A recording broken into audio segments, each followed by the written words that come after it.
Makigalak kayo sa mga nagagalak at makitangis kayo sa mga matamis. Makidalamhati kayo sa mga nagdadalamhati.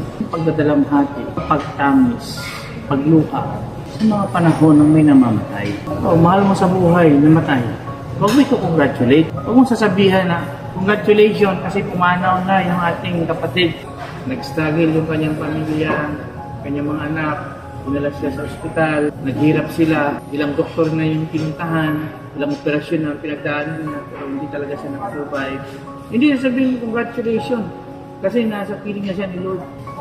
Kahit pa sabihin natin yung mga Kristiyano tayo, alam naman talaga natin na pupunta yan kay Lord. Mabuting tao naman yan. Jesus Christ na umiyak.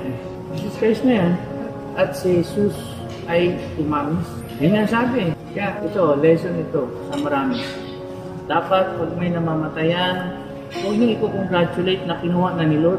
Huwag niyo sabihin gano'n. Ang aming buong pamilya, hindi karami ito parang. Ano lang. Wala nang dagdag. Huwag mong dagdagan na kung ano-ano. Huwag mong mag-message na kung ano-anong message dyan. Kasi kiramay po kami. Yun lang. Ang condolence po. Pagka wala, ni ganito, ni ganito. Okay? Ganun lang dapat.